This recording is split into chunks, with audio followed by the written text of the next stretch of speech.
पवित्र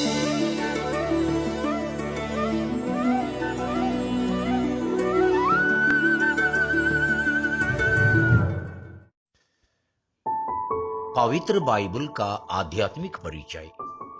ख्रिस्तियों के आध्यात्मिक जीवन में पवित्र बाइबल की भूमिका। Serial number 1। पवित्र बाइबल का मुख्य विषय या सार कथा क्या है? पवित्र बाइबल का मुख्य विषय है ईश्वर और मनुष्यों के बीच प्रेम संबंध। बाइबल ईश्वर और मनुष्यों के बीच की एक प्रेम कहानी है। इस प्रेम कहानी के प्रेमी या हीरो परमेश्वर खुद हैं और प्रेमिका या हीरोइन हम पापी मनुष्य हैं। जिस प्रकार एक प्रेमी अपनी प्रेमिका से प्यार करता है, उसी प्रकार परमेश्वर पापी मनुष्यों से प्यार करते हैं। मगर एक फर्क है। दुनिया के हीरो लोग अपनी हीरोइन के लिए बहुत त्याग करते हैं, सही, मगर उनका मतलब है हीरोइन को अपने लिए पाना।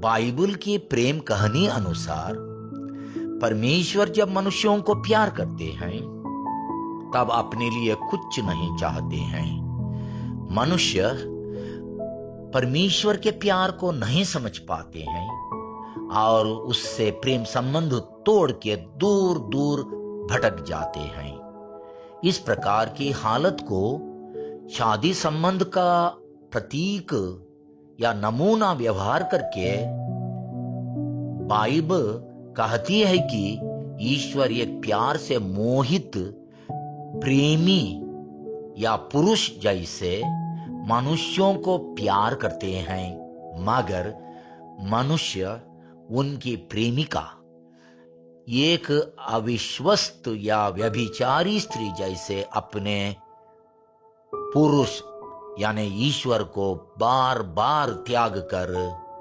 पाप करते हैं। फिर भी ईश्वर पापी मानव को कभी नहीं त्यागते हैं। जिस दिन से हमारे आदि माता पिता यानी आदम और हेवा ने पहला पाप किया, उस दिन से उनको पाप से बचाने के लिए एक बड़ी योजना बनाते हैं। इस महान योजना को पूरा करने के लिए अब्राहम के जरिए एक जात, समुदाय या प्रजा को चुनते हैं, जिसको ईश्वर की चुनी हुई प्रजा या निर्वाचित जनता कहा जाता है।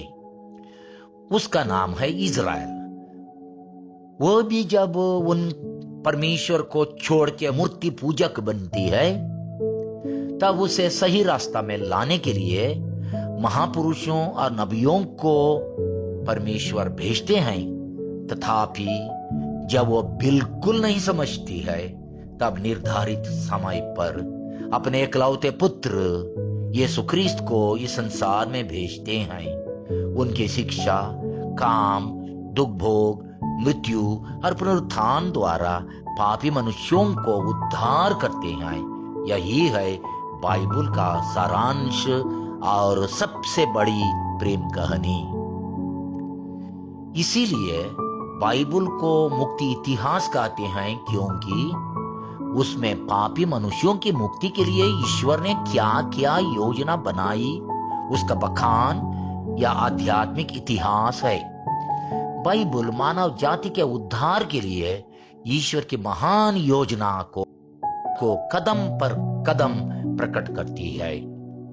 ईश्वर के इस महान प्रेम को घोषित करते हुए संत योहन अपने सुसमाचार के एक प्रमुख वचन में लिखते हैं, ईश्वर ने संसार को इतना प्यार किया कि उसने उसके लिए अपने एकलौते पुत्र को अर्पित कर दिया, जिससे जो उसमें विश्वास करता है उसका सर्वनाश ना हो बल्कि अनंत जीवन प्राप्त करे।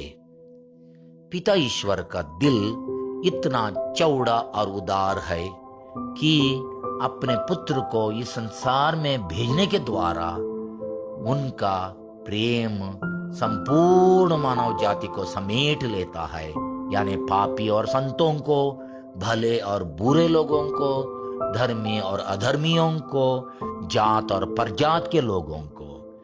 ईश्वर अपने को हमारे लिए पूरी संपूर्ण रूप से समर्पित करते हैं, इतना तक कि अपने पुत्र को एक महा अपराधी जैसे क्रूस पर ठोक देने और क्रूस का लज्जाजनक, निंदनीय, अपमानित मरण मरने देने तक। इस असीम प्रेम का उद्देश्य है कि जो कोई यीशु में विश्वास करके अपने जीवन को समर्पण करते हैं, वे उनके द्वारा अनंत जीवन यानी ईश्वरीय जीवन के भागीदार बने और संपूर्ण मुक्ति पा सके। बाइबल के केंद्र बिंदु यीशु मसीह या यीशु ख्रिस्त हैं। सब विषय उन्हीं की ओर संकेत करते हैं और मुक्ति के सब कार्य उन्हीं के द्वारा पूरा होते हैं।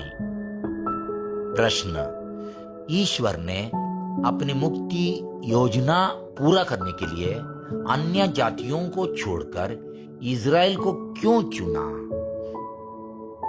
नंबर 2, ईश्वर ने अन्य समुदायों को छोड़कर आपके समुदाय को, आपकी कम्युनिटी को क्यों क्रिस्तीय विश्वास का वरदान दिया?